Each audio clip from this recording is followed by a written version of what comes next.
Hi everyone, welcome back to Johnny How To. So this is video 3 in a series of videos making a transition from layer-based compositing like in Photoshop or After Effects to a node-based compositor like Blackmagic Fusion, or in this case Nuke by the Foundry. So I'm going to go ahead and pick up where we left off, which is where we had this background image of just the city and we had these Mitosis guys. And all we did in the last video is we go ahead and went ahead and composited these guys and move them slightly with this transform node. And by the way, you can disable a node without deleting it by just selecting and press D for disable, and you can see that this transform operation that I did, I just moved them from the center up to the right a little bit more to the upper screen right. So that's where we left off, but we want to go ahead and try and make a little bit of a mitosis army like we have here in After Effects. And we're going to cover those steps. Now, before I get into the process of replicating and duplicating and how you can benefit doing this in node-based compositing, I want to talk about getting it around the viewer and adjusting values, since I didn't do that in the previous video. So I did talk about you can use the scroll wheel, and you can see you get a lot more, I guess you would say odd values when you do that. So you can see I'm getting 83.3 or 71.4. By the way, any of these windows you can make bigger by just hovering over and pressing the spacebar. So if I hover over the viewer, press spacebar, full screen. Hover over the node graph, spacebar, full screen. Hover over the properties, full screen. So you can do that to get more of a view, even if you're on a smaller monitor or you just want to get a better look. But as far as our viewer, scroll wheel is going to give you more decimal values. I can use my middle mouse wheel, hold and drag to move, or alt left click and drag to move around. And then also you can use plus and minus to zoom in and out, but that tends to use more whole pixel values. So you can see this is 100, 200, or 50%. It's a little bit more full pixel values. And if I want to fit this to the screen, I can press F to fit, and that's going to fit it to a whole pixel value of 100%. Or if I shrink down my viewer, I'll go and press spacebar, you can see it's the biggest whole pixel value it could fit in here was at 50%, so I have 50%. As I drag this to be bigger down here, give more space to the viewer, it'll pop to be bigger once it can fit that at a whole pixel value. Whereas if I press H, it's going to fill that space to try and get and adapt as I resize my viewer. Now, those controls are accessible through this menu right here. So you can see we have different keyboard shortcuts for the percentage values, or you have F to fit and H to just kind of fill or fit the height, and you have plus and minus and things like that. So for now, I'm just going to use F to fit or H to fill in this case. Let's go and talk about replicating these guys. Now, first off, I don't see my node graph on screen right here. That's because it's just off screen somewhere. And I always have a little thumbnail right here of what I have. But if I want to kind of snap to where things are at, I can either use the little guide or thumbnail down here, or I can press F to fit or to focus, and I'll try and bring the node tree back into view. So if you ever get lost, it might be just spacebar, look for it on screen, but you always have, if you go off screen, you have this little guide that you can move around, or you can press F to kind of focus on that area. So I'm going to go in and give a little bit more space up here to my comp right here, or to the node graph. And I'm going to go in and try and duplicate these guys. So remember, things work a little bit differently in nodes, and this is where you also get into a sticking point in that you would think if you want another copy of these mitosis guys, you need to do a copy and paste, Control C, Control V. Now I have another copy. The cool thing, especially organizationally, about node-based compositing versus layer-based is you don't need to do that. Just like when in the last video, when I had a transform node out here, and I wasn't seeing it updating in this merge because it was off on its own. This is a completely differently existing version of these mitosis guys and what's being fed into this composite right here. I don't see it unless I select it and press one to load in the viewer and then go ahead and move it around.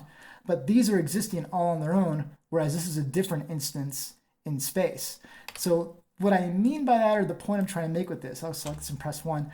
I don't need to duplicate and copy and paste in order to make another copy of these guys. All I really need to do is I'm going to go and drag up, and I can just click in the gray space and press T for transform to add another transform, plug this in, and like I mentioned, I have a different existence of this, and I can go ahead and merge this on top to add another layer. So in the first video I talked about to make a merge node, which you use most often, you just press M for merge. And if I want it to be connected to this transform node, I can select it beforehand, press M, and it'll go ahead and insert that with this already attached to the A input, meaning the above or the foreground part of the image. So now I can drag this down here. I'm going to keep my B input going straight down, plug this into here.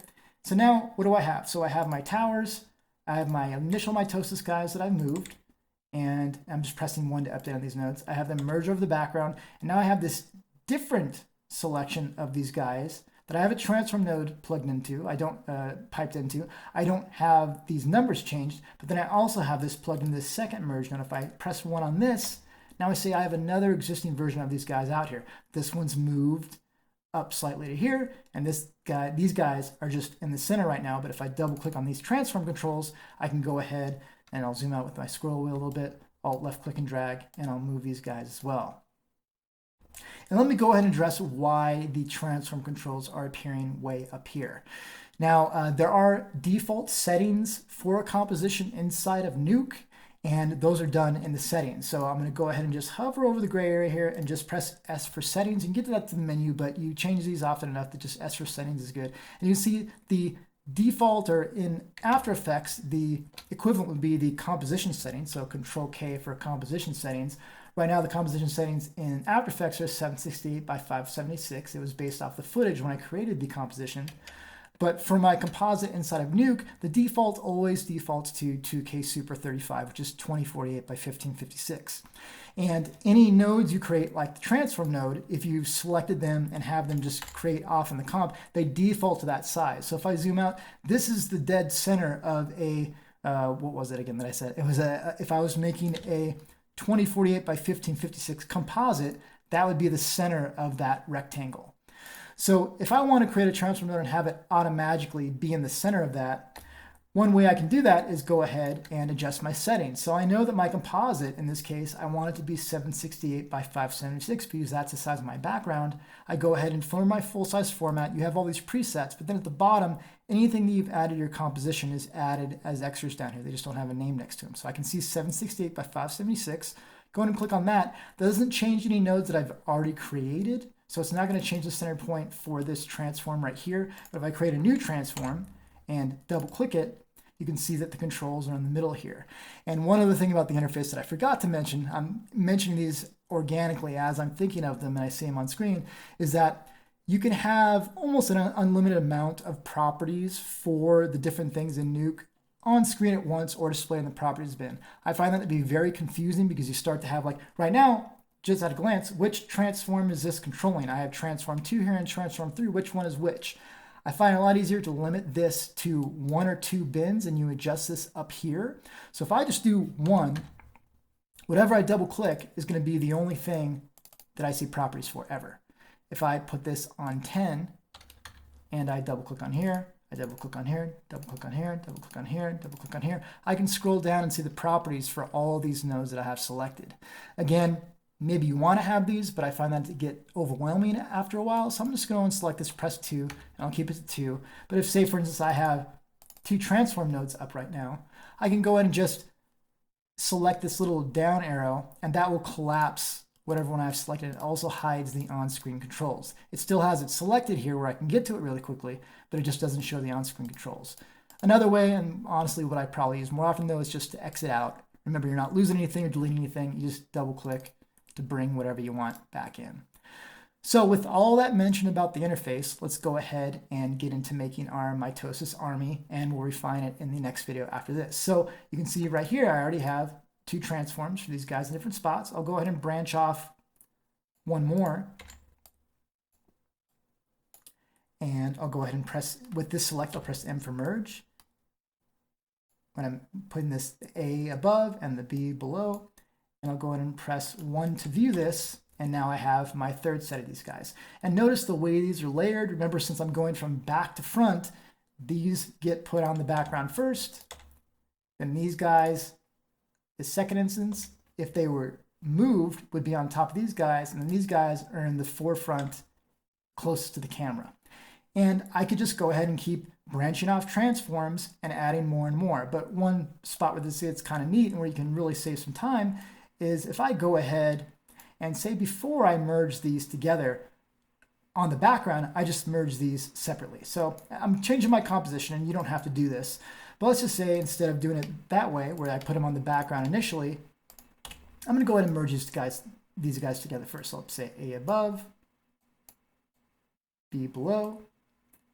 I'm going to go ahead and do that with this one as well. So merge A over B.